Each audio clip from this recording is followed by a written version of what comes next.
नमस्कार and welcome to studying vision.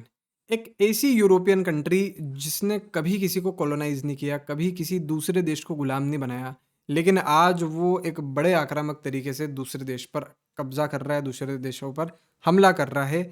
जी हाँ, मैं बात कर रहा हूँ रूस की। आप रूस का इतिहास देखो, रूस ने कभी ना किसी देश को गुलाम बनाया जैसा कि ब्रिटेन, फ्रांस और जर्मनी ने बनाया था, और ना ही कभी रूस ने किसी देश पर ऐसा बड़ा हमला किया। लेकिन आज के डेट में अगर हम देखें रशिया का इतिहास कुछ 20 सालों के अंदर अगर हम इनको थोड़ा-सा देखता हुआ देखें, तो रशिया ने अफ़गानिस्तान पर इन्वेजन किया था, उसके बाद रशिया ने जॉर्जिया पर इन्वेजन किया, उसके बाद रशिया ने 2014 में क्राइमिया पर इन्वेजन किया और 2022 में यूक्रेन पर रशिया ने इन्वेजन कर दिया। तो अब रशिया पहले ऐसा नहीं था, लेकिन आज की डेट में ऐसा क्यों होता जा रहा है? तो देखिए, रशिया की ऐसी एक पॉलिसी है, जो कि बहुत पहले बना दी गई थी, यानी कि एंशिएंट टाइम से ही रशिया में बना दी गई थी, और उस पॉलिसी का नाम है वार्म वाटर पॉलिसी।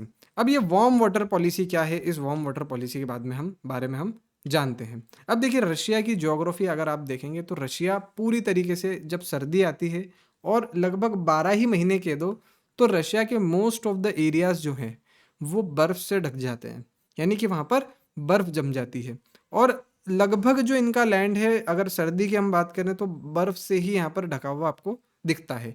और लैंड के साथ में भी जो सी पोर्ट्स है, आप अगर इनके समुद्र तट देखें, आसपास के समुद्र भी देखें रशिया के, वहाँ पर भी बर्फ जम जाती है। इससे होता ये है कि जो जहाज़ वगैरह है, जहाज़ वगैरह की आवागमन, लगभग सारे पोर्ट्स पर रशिया के जहाज़ वगैरह की आवागमन 6 महीने के लिए रुक जाती है। यानी कि 6 महीने यहाँ पर बर्फ जमी हुई रहती है और 6 महीने तक ही यहाँ पर जो है सामान आया जाया करता है, और ये एंशिएंट टाइम से रशिया के साथ में हो रहा है। अब इस प्रॉब्लम से तंग आकर, या फिर कह सकते हैं कि इस प्रॉब्लम को काउंटर करने के लिए रशिया ने वार्म वाटर्स पॉलिसी बनाई। यानी कि रशिया ने ये इंश्योर करा, ये पॉलिसी करी कि अगर रशियन एम्पायर को सर्वाइव करना है, रशियन लोगों को सर्वाइव करना है, तो रशिया को वार्म वाटर्स की तरफ जाना पड़ेगा।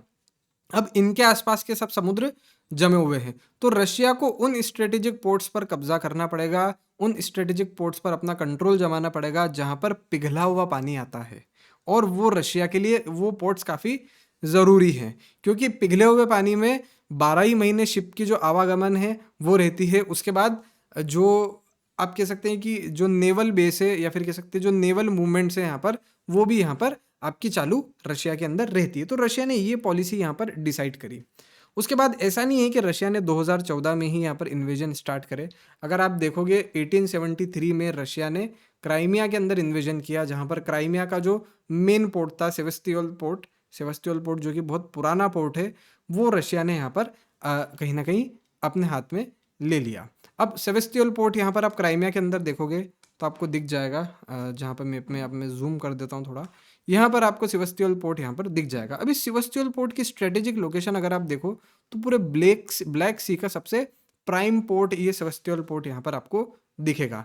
इतना प्राइम पोर्ट कहीं भी रशिया के अंदर आपको नहीं दिख पाएगा, मतलब पूरे रशिया के अंदर तो खैर कहीं भी नहीं है। तो रशिया ने सबसे पहले इसे एनेक्स किया। उसके बाद रशिया ने ये देखा कि भाई मेन जो ट्रेडिंग रूट्स है वो मेडिटेरेनियन सी से होते हुए जाते हैं, यानी कि यूरोप की तरफ जो चीज़ें जा रही है वो मेडिटेरेनियन से होते हुए जा रही है। तो रशिया ने यहाँ पर भी एक तरीके से कह सकते हैं कि आप 1853 में देखोगे, 1853 में रशिया ने 3 देशों से पोर्ट्स यहाँ पर स्ट्रेटेजिक पोर्ट्स के लिए लड़ाई लड़ी, जहाँ पर ऑटोमन एम्पायर से उसने लड़ा, और ब्रिटेन और फ्रांस, ये तीनों देशों से रशिया ने लड़ाई लड़ी। और जो स्ट्रेटेजिक पोर्ट्स थे, बॉस्फोरस और डार्नेलियंस का, इन पोर्ट्स पर इन्होंने एक्सेस किया। तो एक तरीके से जो जितने भी ब्लैक सी के पोर्ट्स थे और ये जितने भी सब स्ट्रेटेजिक पोर्ट्स थे मेडिटेरेनियन के, रशिया ने उन पर एनेक्सेशन किया और उन्हें कहीं ना कहीं अपने कब्जे में लिया। तो एक तरीके से इस पॉलिसी के तहत ही रशिया ने ये इंश्योर करना चाहा कि उसका जो ट्रेड है, उसके देश के अंदर जो सामान आता जाता है, वो उसका सिक्योर रहे। अब ये जो वार्म वाटर पॉलिसी ना यार, ये बहुत जगह फैली हुई है, यानी कि रशिया का इंडियन ओशियन के अंदर भी कहीं ना कहीं एम्बिशन है कि इंडियन ओशियन के भी जो बहुत सारे स्ट्रेटेजिक पोर्ट्स है, या तो वो फ्रेंडशिप के थ्रू या वो कब्जे के थ्रू वो कब्जा है। इससे रशिया की जो ऑटोनॉमी है वो यहाँ पर, और उसका जो ट्रेड है जो हमेशा होता है, और जो नेवल इसकी कहीं ना कहीं कैपेबिलिटी है, वो हमेशा के लिए इंश्योर हो सके। तो ये कुछ रशिया की हॉट वाटर पॉलिसी है जहाँ पर मैंने आपको बताया, और रशिया ने पहले भी जो है इन्वेजन यहाँ पर किए हैं। उसके बाद 2014 में आप देखोगे कि क्राइमिया के अंदर भी रशिया ने इन्वेजन किया, जिससे जो समुद्री तट है सेवस्तियोपोल का नेवल बेस है स्पेशली, उसे रशिया ने अपने पास रखना इंश्योर किया। So that's it for now. Thank you so much.